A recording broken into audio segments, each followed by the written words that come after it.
We're here to discuss something which is very imperative, it's important, it's something transitional that we all go through. It's how to make eventually the experience of the consumer better, while at the same time taking all measures that sportsmen involved in various leagues don't have to pay the price, and it becomes enjoyable for them too. So we've got Mrs. Veeta Dani, who is the co-owner in the ISL and the co-founder of Ultimate Table Tennis. It's only fair that we set the ball rolling with you, because you've got the perspective from a level of forming a league, of having the interest. What are some of the most important things when you involve yourself in a sport from the point of view of an owner or a co-founder that is at the heart of it? Thanks, Jatin. For me, I feel the most important thing is to how to promote a game. And especially in case of table tennis, how can we make it a mainstream game? I know I'm sitting here with all cricketers, but one day I hope somebody can say that I'm sitting with somebody who's promoting table tennis.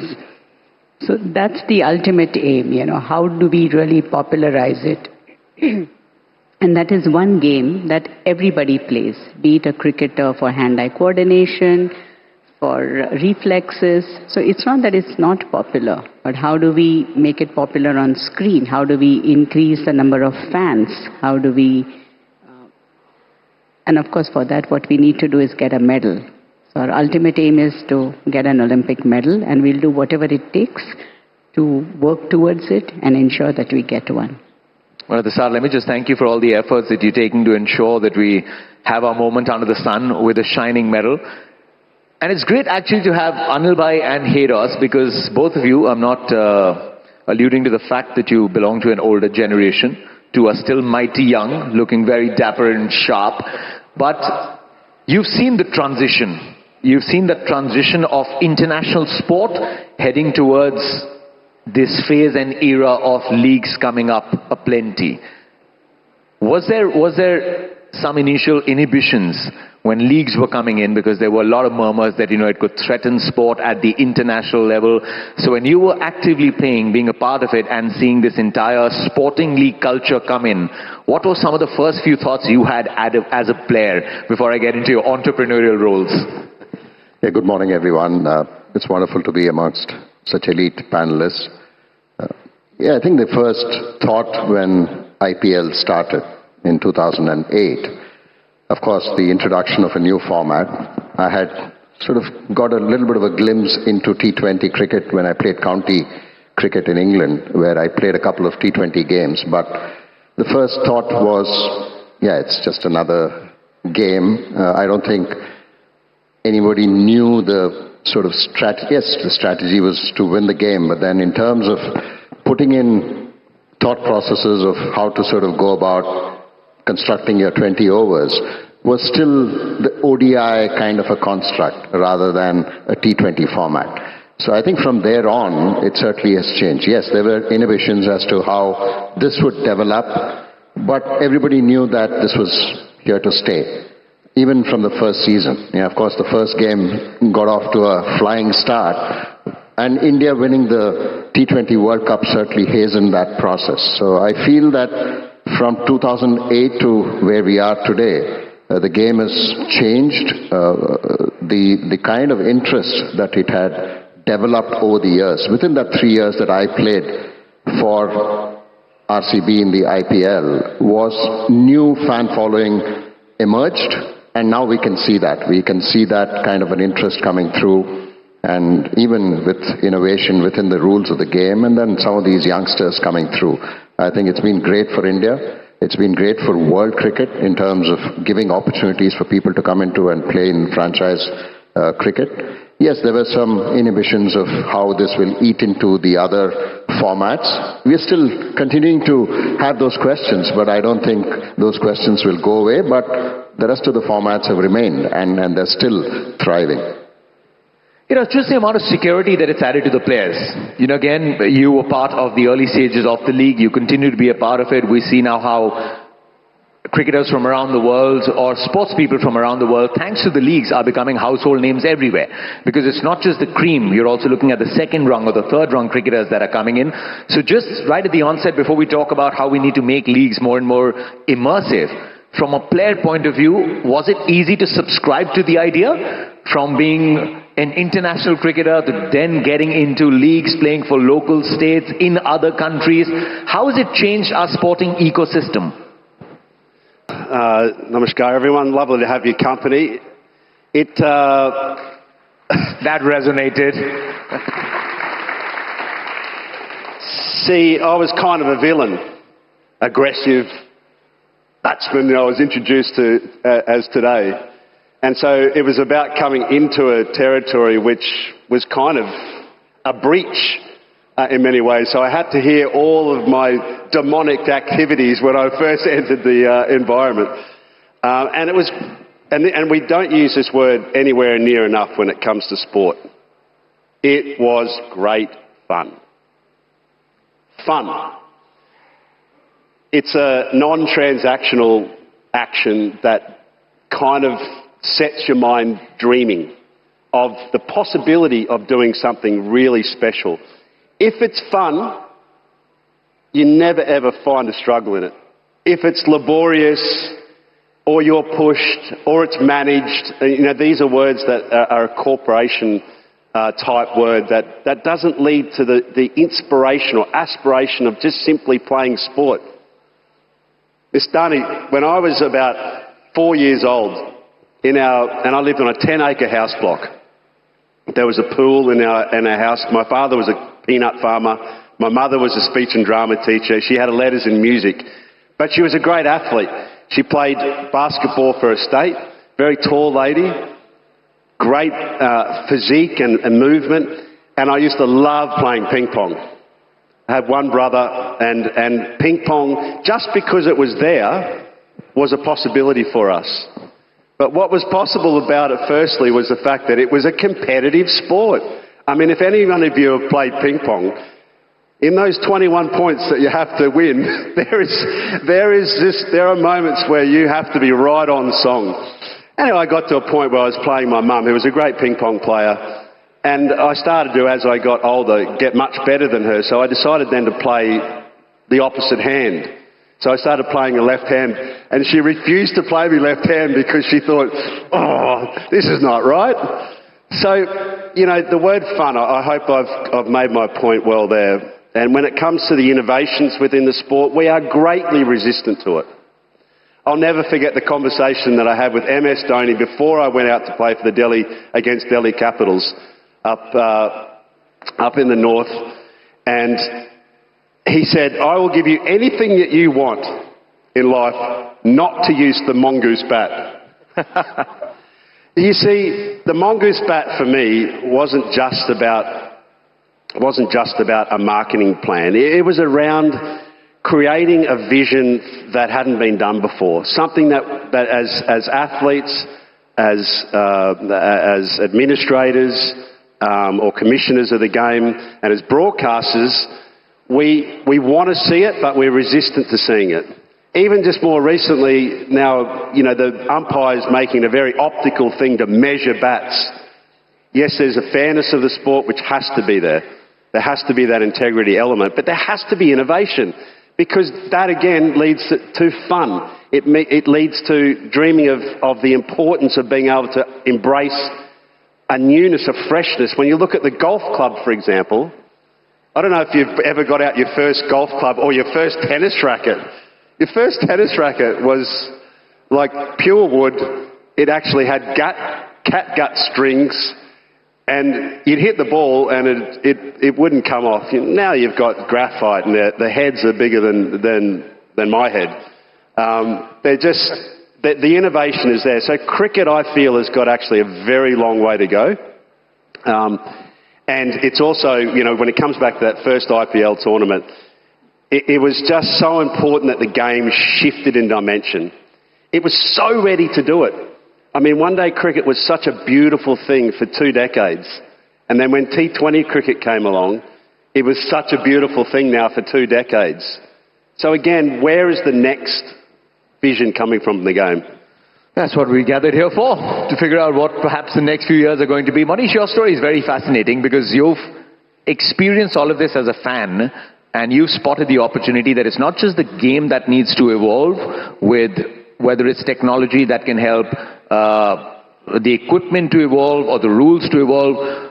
You've actually taken the fan experience to evolve as well. And that is an integral part of it. I speak as a broadcaster. We've got stakeholders here. But you've actually become the stakeholder of the fan. And how did you see this opportunity that to begin with, it's not just the experience that you have on TV, but the in-stadia experience of the fans that is right at the top?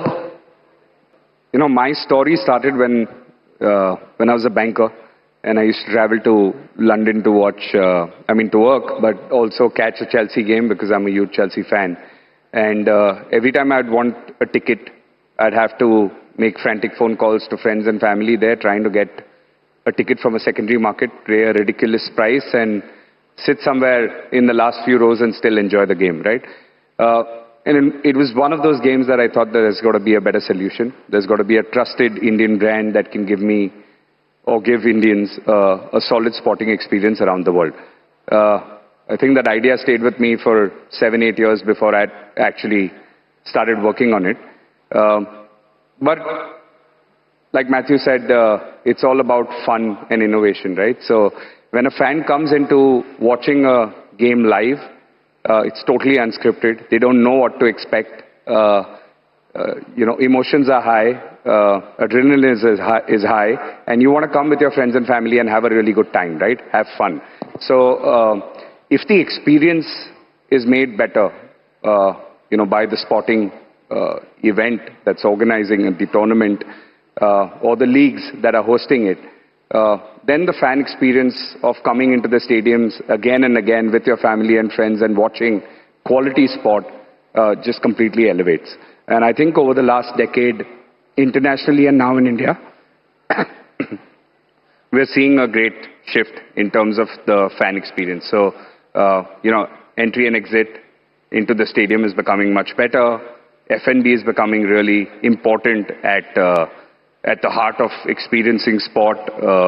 Seats are given a lot more preference. There's a lot of lounges being built, air conditioning.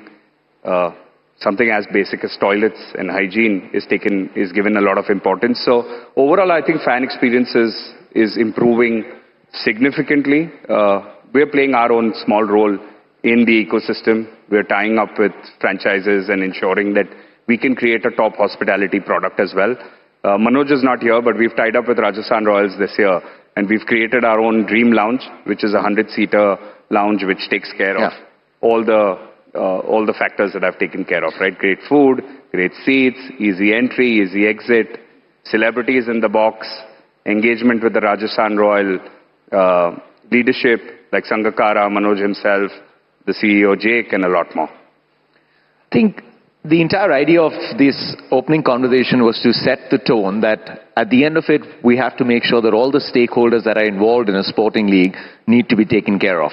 At the heart of it is the athletes, who are eventually the product that people come to watch, the stakeholders who put the product together, but the end goal is to make the experience better for those who are consuming the product, and it's the spectators. And the entire idea today is to figure out how we are using innovation to make the experience more immersive, and how do we take this digital landscape to continuously upgrade it. Let me now come to you, Mrs. Dani, because you've been ping-ponging between football and table tennis for a while. You do have another enthusiast, as Haydos has made it amply clear. In the years that you've been involved with it, what are some of the steps that have been taken that you've seen in the ISL, that's football? What has sort of percolated into your learnings when you've put together ultimate table tennis? What are some of the innovations that we've already seen from a sporting league perspective that has taken the experience to another level so far? Let me start with table tennis because that's where we have made lots of innovations. Some of you may know that in table tennis, to win a game, you need a difference of 2 points. But for those who do not know, I thought I'll just mention this. we have come up with this concept called golden points. So if you are at, say, 10 all, instead of going to a difference of 2, which also, kind of affects the broadcast time, we said we'll make it a golden point. Whoever wins the next point wins the game. And that has gone down really well, not only with our league, but now it is being adopted elsewhere in the world, in other leagues and also in other championships and competitions. So I'm glad that while we are the guinea pigs, we are trying things out. It's being, I wouldn't say copied, but at least it's being used elsewhere and is bringing about innovation. We also do heat mapping. What is the angle at which the ball falls? What's the impact? Where does it fall? How much does it spin? And all these things help even for analysis, because players want to see how they are playing, how the ball is spinning, turning, and it also affects their game for the future. We do split screen statistics. So while on one screen the player is playing, the part of the screen shows what is happening, what is happening with the ball, how it is being played. And that statistics also is good for the player in the long run. There is something that I'm going to let out a secret actually today. We are starting a junior league. And in this junior league, we are going to use 2-colored ball. And I think that will really, if it works well, it will revolutionize which ball is being used. And imagine half your ball is white and other half is orange. And you see that in slow motion, and that really works well in every sport. So when it spins, how it will look visually, and will bring in a lot of excitement. And I think you will see it this season. What we've learned from IPL and even ISL is also miking. So we cannot mic our players because it's too fast a game and they don't want to lose a point. So we mic the coaches, and that's where some of the strategies come out, how the team is, what they are thinking, what they are planning, and all those things make it exciting on the screen. It's great for broadcast, and that's most important. How do you engage a fan? How do you engage a viewer? Eyeballs is the most critical part in any sport, and that's the only thing that's going to bring you revenues, the numbers of eyeballs. We also have one of the world's best commentators, and he himself plays the game. He understands statistics, data, he understands the game. So he brings in a lot of technical aspect while commentating, and that has really helped our broadcast. And that is what makes the whole game a lot more exciting. So there are lots of innovations. I mean, I don't want to be the only one talking here, saying कि mic मिल गया तो अभी छोड़ते ही नहीं है. But lots of innovations are coming in our game. We want to make it inspirational. We want to make it aspirational, as Matthew said. We want to create heroes, and we want to make sure that it's a game that every person wants to stick around and watch on a screen.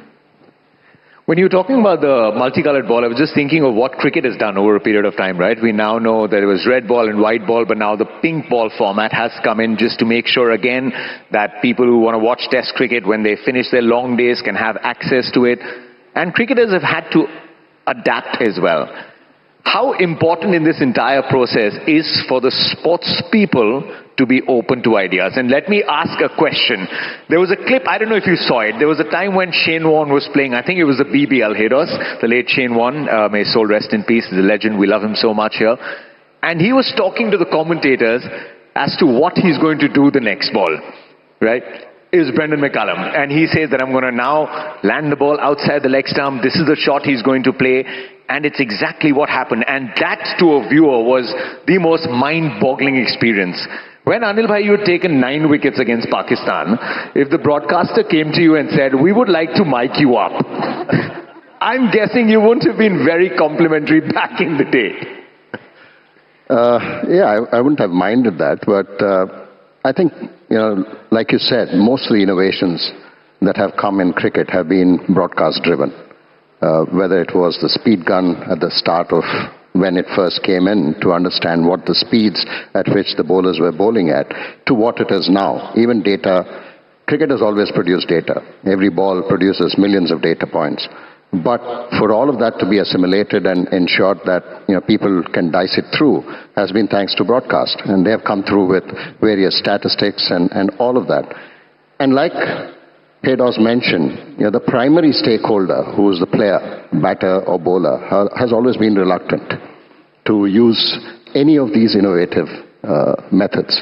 But I think times are changing. If you look back at 2008 to what it is now, even from a broadcast perspective, the innovations that have come through in the IPL itself, in cricket itself, I think has been massive. We have started using various tools to dissect players, to look at strategies. Even at the auction table, it's no longer just understanding the skills of a player, but also looking at various statistics and how that particular player can influence the game in that kind of a situation. So you're looking at situations, looking at where the entry points of those players are in a game, and then making your choices based on how much money you have, and then taking a call on a particular player based on the stats that has been offered to you.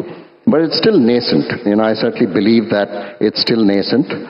Yes, just to come to that entrepreneurial point, the sticker that we've developed at Spectacom. Yeah, if you would like to tell everyone more about Spectacom, please. Yeah, so that's a bit of a challenge again, because the primary stakeholder, the batter, is still reluctant to put it on the bat. But I certainly believe that in terms of how we can bring in, at the end of it, I think the Indian reality and Indianness in technology needs to be embraced. That's where all the stakeholders need to come together as well. And what it can do to broadcast. At the end of it, it's all about engagement. The reason that people watch sport is because, like Manish mentioned, there is that always that engagement, that intrigue as to what the outcome is. Nobody knows. So that engagement needs to be there, and that's what broadcasters are also trying to do, engage the audience in various different ways. And that's where the innovations need to come through as well. Could give us just a little more, just like sort of a beginner's guide to everyone. What you intended to do with Spectacom, what are some of the things that it does? I mean, just explain it to them, because this is a technology that is yet to really come onto the mainstream. We would love to see it as commentators. So if you could just tell the audience that is here what you intend to do with Spectacom and what all it offers in terms of it not just being a tool for the players, but also what it could then offer to the spectators. Yeah, I think, in terms of it's just a sticker, it's just less than 10 grams, so it can go onto the back of the bat, and you just get real-time data about the bat speed, about how much torque there is when the ball hits the bat, which is basically the control at which you hit. I mean, if a head-horse hits the bat, it hardly moves. If I hit the ball, then it will go all over the place. And that's the difference between head-horse the batter and Anil the batter. And those kind of differences. And of course, for the audience, you put up a power score.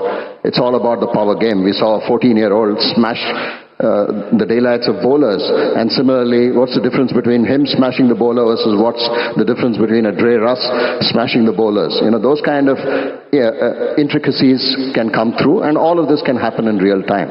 At the end of it, broadcasting organizations are also looking at engaging with the fans, and this is a new sort of profiling that you can do for the batters. At the moment, Hedos was an opening batter, and I was a lower order batter. I'll never call myself a tail-ender. So that's the only difference. Left-hander, right-hander, but there's no profiling. He was an aggressive batter. But the profiling of a batter based on the power is something that this comes through. But I think what certainly I feel is for all stakeholders to sort of agree, like what I mentioned, broadcasters taking the lead, and then it will slowly filter in. Commercialization of the sport will also happen. The other aspect to this whole engagement is the fans. Today, the fans' engagement to cricket itself is just the watching and the viewing. And of course, interacting on television, using different digital platforms to engage. You have different camera angles that you can engage. So those are things that the fans do. But imagine you put up a net here and then have a competition amongst all the people who are sitting here, create a leaderboard. And that itself starts a new way of engaging with the fans. And the promotion of the sport itself at a young age. Yes, India, yes, certainly is cricket-centric, but you can take this to countries which don't necessarily have cricket as their central focus on sport.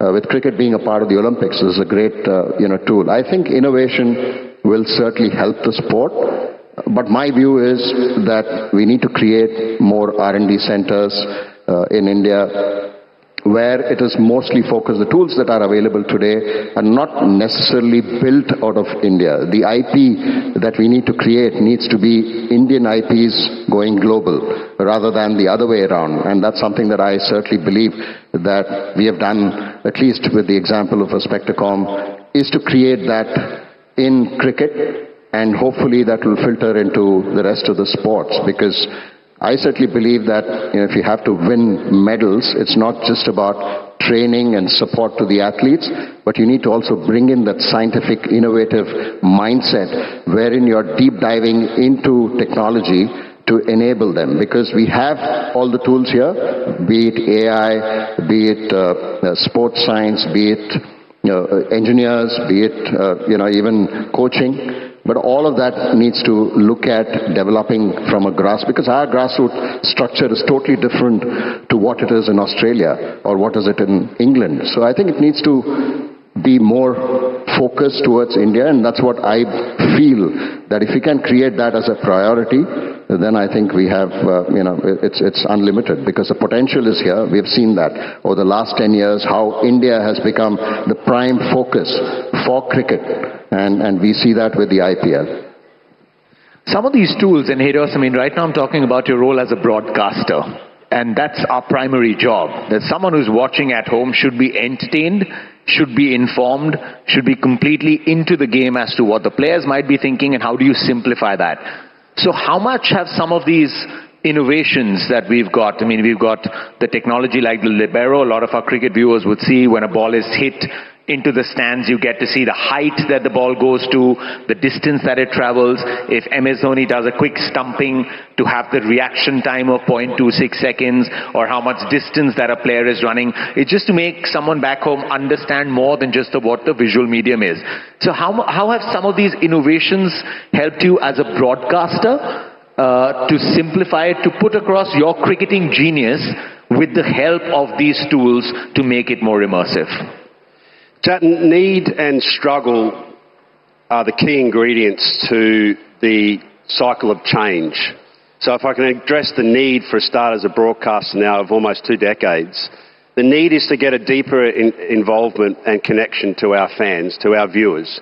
And the only way that you can do that is to have a bag of tools that are resources in production. So when I'm on live commentary, I press a little button called the lazy button down to EBS or our studios downstairs, and I say, I want to see a quick look at Suryavanshi, please, at a shot that's gone over deep mid-wicket. So once he has a replay, then I'll go to Hawkeye, who'll give me a ball tracking of where it's pitched and where it's landed. Then I can go to another package, which then, looks at his bat swing, and you'll see that laser light technology that comes in that looks magnificent on screen about how his bat goes through an arc. So it's a truly creative space that allows me to immerse myself within the game with a bunch of tools. Now, what Anil Bhai is saying here is something that's really important, because it has to be real time. It has to be in a position where because I would love to see, for example, the revolutions that Anil got on the ball, in real time. So speed of ball. And I'd also love to understand how it is that if I'm talking about Andre Russell, I want a pounds per square inch measurement that can actually allow me to quantify how hard he says when I say, oh, he's crushed that one out of the stadium. But I want to know what that crushed is. So if that's actually a metric, or a Suryavanshi, we've just seen this genius that has arrived at our beautiful game, and he's now put onto the landscape a challenge to all young Indians to beat 35 balls to 100. You know, so I want to see if there is a difference between the way that he actually looks at cricket, what his vision is. Firstly, I can talk about that strategically, but I can also talk about it with a real-time metric. So congratulations. I think those innovations are absolutely essential. And quite honestly, I think production in this whole picture tends to get squeezed. You know, the budget is probably always limited to all the other facets of the game because, let's face it, the game is very expensive. You know, when you sit within roles of administration, you understand that the real costs of the game, as opposed to the actual costs of the game, it doesn't account for the volunteer base of the sport. So it's a very expensive proposition, you know, to create the product. I'll say that. I just want to go to that second point quickly on the struggle. The struggle is between now brands of the game that are playing. So in other words, you know, let's take Suryavanshi, for example. It's probably our best example because he's likely to have 2.5 decades within the sport. His brand is actually now as powerful as the cricket administration and as powerful as any broadcast position because he now can and will become his own broadcaster. So the power of the brand is now the struggle between the restraints that cricket administration puts on and broadcast partners put on.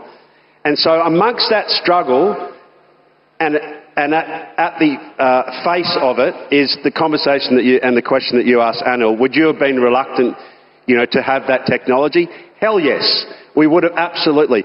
Televisions inside the dugout, crosses to coaches, release of strategy. I mean, that's the war chest. The war chest of any athlete is what's in their heart and what's in their mind. That once you start giving that information away, then it becomes something which can be used and does get used against you. So there is that struggle that must be there. But without the struggle, you don't have the innovation because you don't also have that desire to change. And sports as old as cricket, they really do battle with that.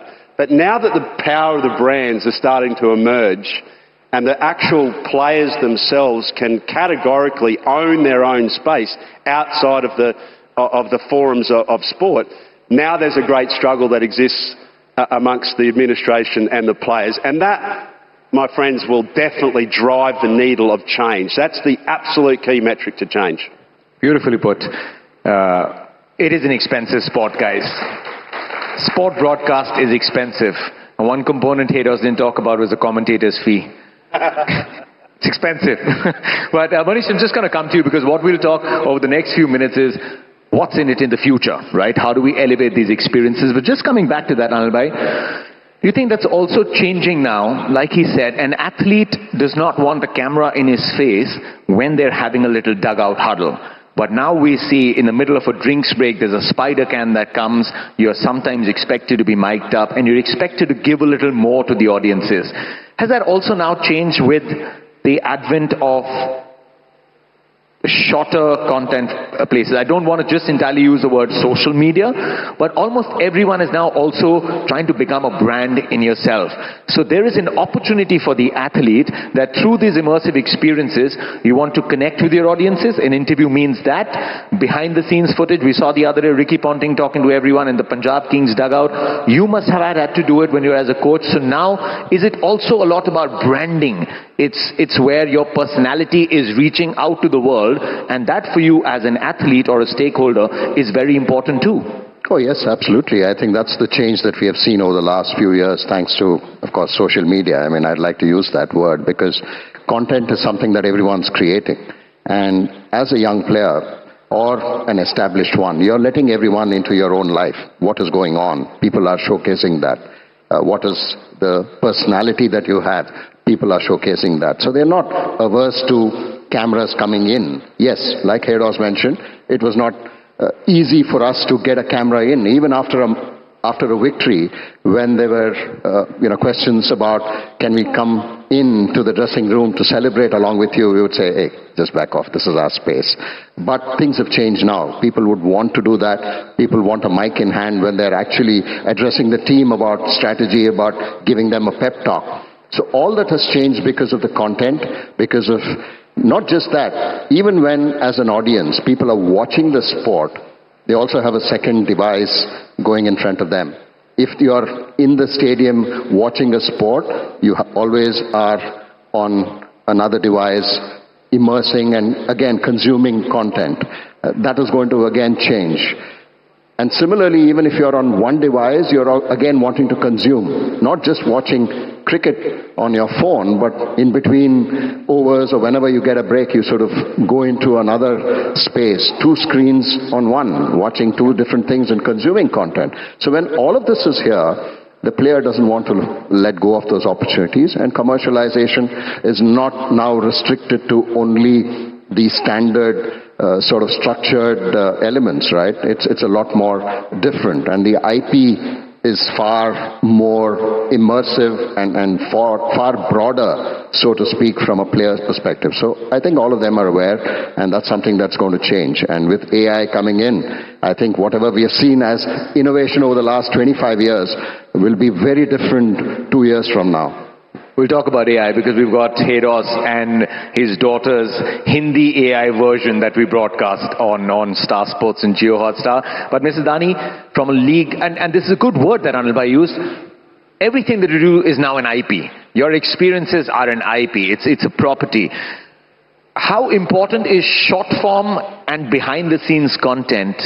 How important is it in building loyalty, especially amongst the younger audiences? Fans make sport and fans make a game. And that's exactly what you're talking about. You need to connect somewhere with all franchisees. And in our case, we have seen it's all city-based. And there is a fan following. And they do come with their own sets of passion and their own excitement. And they stay with it. As league progresses through the years, and in our case it's the 6th year now, one of the few leagues that have survived that many years, when a player changes teams, very often the fans also change the teams because it's fan following. And for us it's important to create the fan, to create a hero. If you look at 10 years ago, I'm not sure if people could name more than 2 table tennis players. When we started the game, we had 4 players who were in the top 100 across all categories. Today, if I look at only men and women, we have more than 10. So it's important to have those heroes in the game, important to have the fans in the game, and that's the only thing that will work. Make it exciting for the audiences. If you look at how do you make this exciting, like you will say that, okay, there's a table tennis table. We have more than 13 mics on that much space. And that's what makes it exciting. People see it from different views, different angles. Imagine the ball touching the net just by a millicentimeter, but it reflects on the sound. And that's what happens even in cricket, when there are reviews. So what happens is that micro level of detailing that makes the difference whether somebody gets a wicket or somebody doesn't get it. And these are the things that's important. And for me, more than IP, what is important is how do you popularize the game? How do you make it a mainstream game? How do you make it a game where people want to talk about it at dinner table, And that is most important, I feel, no matter which game it is. And now we have seen that in India, we are becoming a multi-sport nation, where they're not talking only about cricket. Nothing against you, gentlemen. But it's important that we do have other sports that are also becoming part of our daily life. And that's more important than anything else. And that not only good for health, we are the diabetic capital of the world and we need to change that. Only way we are going to be able to do that is if we are going to be physically more active.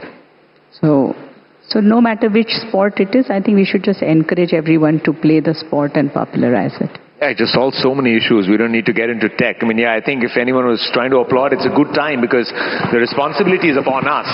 How do we bring about a sporting culture, sort of a revolution right at the grassroots level where it's not just about making it to league just as an active lifestyle sport? What are some of the innovations, Monish, that we can see as a fan experience in stadia, right? I mean, there can be better seats, but is there something that's maybe in the tech digital space that you're going to be exploring moving forward to make the fans' immersive experience a lot grander? Yeah, I think this is a really exciting space to be in. As Mrs. Dani said, fans make the game, right? So they have to be at the top end of the funnel, and their experience has to be elevated to a level where technology plus live experience makes a memory. There's a lot of work that's going on there. I mean, some of the innovations that we've seen, the most basic ones are an app. You know, a decade ago, you'll go into the game and only in hospitality you'll get a really nice brochure which will tell you about who's playing and what the conditions are and what to expect. Nowadays, with every tournament, you have information available on an app. So, you know, whether it's the Olympics or it's the Wimbledon, Euros, you'll download the app, you'll get all the information, how to get in, what to wear, what to carry, what not to carry. And then your tickets are there. So there's, there are innovations around contactless entry. All the stats of the players, everything is available to you while you're there. There's innovation around, putting your phone across the pitch and getting real-time stats of the players that you're focusing on, right? You're not only restricted to the view that you have at the stadium, you've got so many different camera angles. On your phone, you can access how you want to see the game and how you want to engage with the game, right? So whether it's football, whether it's tennis, whether it's cricket, there's innovation that's coming within the next few years, which will make your stadium experience very personalized. It doesn't have to be exactly the way 30,000, 40,000 people experience it, right? So that personalization is very important. The next bit is in terms of your own personal memories. You know, cameras are going to be there across the stadium. Before I get into that, I have a very personal experience. I was there in Wankhede when Sachin Tendulkar played his last test and gave his retirement speech. All of us were standing. And what was very innovative is they captured each and every person in the stadium. And on a website, you could go and find yourself. And you could find it was very high quality images of you. You could get a print saying I was there, right? And from there, we've moved a long way, right? So now, as soon as you enter, you don't need to do anything. Everything's mapped to your app. It's got your profile. It's got your face. It'll capture images of you throughout the game. It'll figure out what are the high emotions, low emotions, how you've engaged with the game. At the end of the game, on your app, there'll be a summary of your key moments from the game. And then those apps will tell you what your fan journey has been across games, across moments. And I think that's truly immersive in terms of engagement and fan experience. So tech is going to change the way we experience things. Personally, if I was sitting at a game, I was watching football or cricket, I'd love to understand the stats of what the player is, how they performed on that stadium, how they perform against the bowler that's coming or against the opponent if it's football or tennis. So I think all of that makes it extremely immersive in terms of you being at the stadium and seeing it from your own lens and enjoying and having the fun element. That's actually the progression of, I was reading somewhere, video gaming back in the day was something as a distraction, but now it's all about journeys, right? Yeah. Everything then becomes now a journey. If you're playing a long game, you have a profile. So just like that, tracking a fan sport journey, I've been to this venue, I've seen this, and then for someone to be able to quantify it or maybe see it, log into your profile, that's fascinating. Speaking of personalization, something that we take great pride in at Star Sports and Jio Hotstar is being able to broadcast the game in so many different languages, right? Heros, I mean, you've probably seen, We've got more than, I think, 100 former international cricketers. We're taking the game in Telugu, Kannada, Tamil, Bhojpuri, Marathi, Bengali. Because up until many years, not many years ago, Anil, but you were forced to watch your favorite game in maybe a language where it did not cater to you. Did not make you feel that this is being done for me. And that's something that we've done, and we've done it wholeheartedly. What has the response been? Because you have a lot of your friends who are doing the Kannada feed, and I don't know if you've been sent to that Combox as well. You probably have been. Just tell us the impact that's had on audiences. Yeah, it's been massive. I think vernacular language, getting local, I think has been brilliant for cricket, for commentary. And of course, meeting all your former colleagues at the studio, that's the added bonus. But I think in terms of the kind of reception that you have received, or kind of sort of support that you have received for every language, has only grown over the years, because it's more personalized, like how he mentioned. It's a lot more personalized. And also the language that you speak, yes, it's Kannada, but then speaking Kannada when you're playing cricket is slightly different to how you probably converse. So listening to those words, it brings the childhood memory of somebody playing the sport when they were young and watching and listening to a Kannada commentary. And the personalized references to certain things within the state, within what you identify yourself, I think those are something that you can't really get when you're viewing it only in English or, now Hindi. Those two were probably predominant for a long period of time, and then now with the other languages coming through. I think that has certainly changed. It's also brought in new audiences, because people now watch the sport on their mobile phones and then log into their respective languages. So some of them certainly don't understand one language versus the other. Dialects are different, the accents are different, so it's a bit of a challenge for them. But now to get it in local languages is something very fantastic. And I know that Heros did mention about the AI engine working. Yeah. That's something that I'm sure I'm just alluding to probably your next question, but that's something that is an added bonus.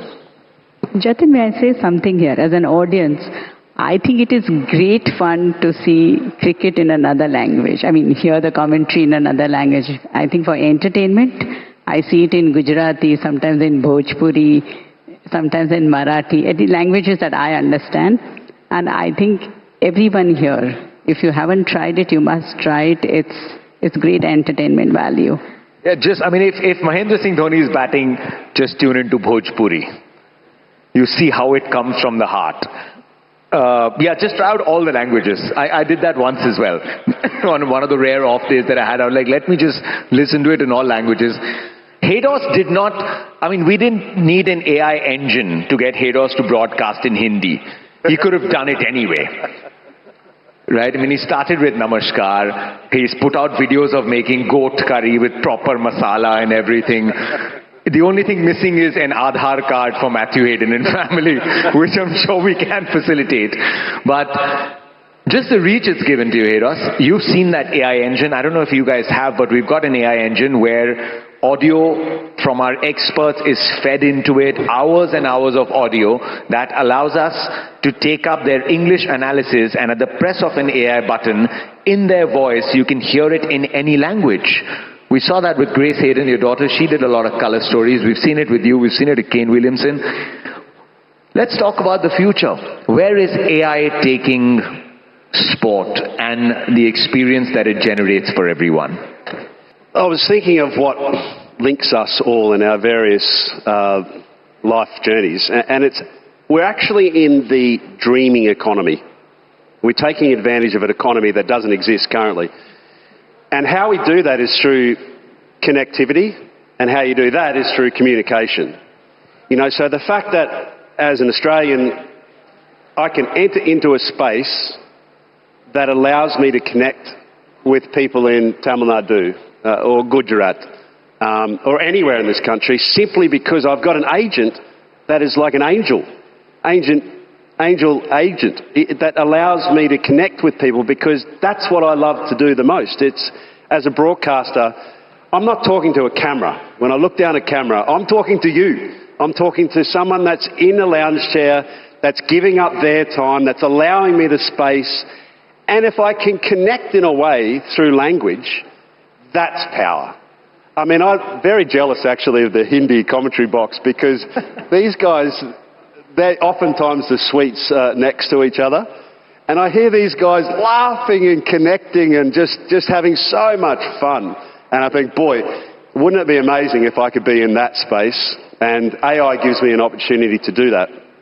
Beyond just the communication piece, though, it is amazing how quickly AI is starting now to navigate its way into all of our lives. Whether you're in the boardroom, whether you're actually in a situation where you're writing an email, you can summarise an email and say, write me an email in a business manner, in this sense, and in about 2 seconds, those medial tasks that are quite laborious at times become so instant. You know, so how that's going to affect sports broadcasts is that it's going to pick up my language, and I'm going to, even if I'm starting to make it an interactive session, sometimes I challenge our broadcast suites downstairs, because before the packages are built, I say, I'd be really interested to see if something was to happen. AI pick that up, and within the space of about 2 seconds, it'll feed a picture back to me. So in the production suite, it'll just make it so fast that in almost real time, I'll get exactly what the point that I was trying to make. Yeah. And it's in that the power lays. The statistics are one thing. I mean, now that AI's got access to the web, it's amazing how much it knows and how quickly it is learning from each other. Yeah. So we have to lean into that space. And I'm talking right at the grassroots as well. If you drop things into a space, as athletes, we're very kinesthetic learners. We learn by looking. And there is a million examples of, you know, if you wanted to see Suryavanchi's innings the other night and start entering into the dream of possibly playing for the IPL, it'll be there in that much time. Just look at how the 14-year-old has captured the imagination. He's now the example. Okay, we're sort of running out of time, so I'm just going to have one final question, and we'll try and keep it short and snappy. If all four of you had a blank check to write, and you could go as crazy as you want with the innovation that you would now like to see or bring about in your respective fields that takes the league experience to another level, or in your case, the fan experience to another level, what is that check going in favor of? What's the next in store, the next big thing? We are already trying that with a ball. We are getting another agency who actually tells you, it has dots on the ball. And they will tell you where the ball will go next, where you are hitting, with how much strength you are hitting, and what it will do to your game. So I think that's the ultimate thing that we can do in table tennis, and that's what we are striving at. Fab. Anilbhai? Yeah, I did mention about what we have sort of created or innovated, and that's something that I strongly believe in. The passion is there. Not just taking it to cricket, but looking at how we can create this kind of a reach to other sports too, because I certainly believe that we need to look inward, and then if all stakeholders come together in support of sports tech, because that's something that I think it's still sort of, there's reluctance in the major investors and who are looking at the space to come in, and that's where I feel we could certainly look at, because the next few years and the future is certainly sport, because the recent studies show that we are currently a $50 billion industry. I think by 2030 it's going to be 3 times that, and that was the recent Deloitte and Google sort of report that came through. So if you're looking at that space, then I think people who certainly have those large opportunities to come in, sports tech is the future. Manish, why don't you go first? I think Haydos is still in deep thought. So for me, if I could just wave the magic wand and be able to execute it today, I'd have dream suites and dream lounges everywhere across all the stadiums, across all games, to ensure that the fan is at the top end of the funnel, right? The experience is absolutely top notch when you come in. all the basics that I spoke about in terms of having a really high-end experience in stadium, clubbing that with all the AI and the technology bit that I spoke about would make it an ultimate experience. So hopefully, I get the opportunity to continue doing what I'm doing, and in the next decade, we're able to have very, very high-end experiences across the world for fans. Hope you got a subsidized seat for me. Hey Ross, final word. It's a huge question, and I've been given 2 minutes to think about it, but I think the investment, if I had a blank check, would have to go into grassroots. It'd have to go into the investment of multiple sports across multiple pillars, because only then can you start to sustain the sport. I mean, I think we can be quite heavily adjudicated on just how big we dream our silos of talent. But there comes a day when talent needs to be retired, and it comes in it. And guys, I've got to say, it really hurts. The day that you have to give up your toys and start to become part of the real world, it hurts, and it's a huge decision.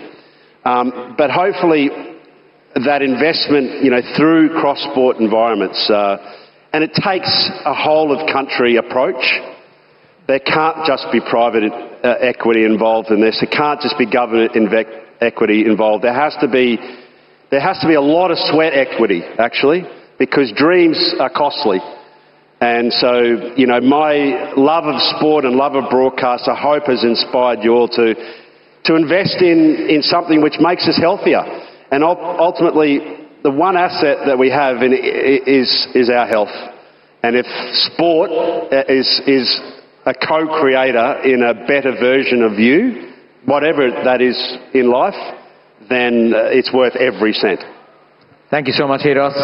A big thank you to all our panelists, Mrs. Dani, Anil Kumble, Matthew Hayden, Manish Shah, and a big thank you to all our audience members. I think it's a sweat equity to sports that we can promise to all of them, because if we involve ourselves entirely with the sport, I think any experience would become immersive, because we would know the sport so much better. And as a broadcaster, I would just like to say that we always try and keep the fan at the heart of it, and we will try and keep doing our best to make your experience better. Thank you for being a wonderful audience. Have a great day.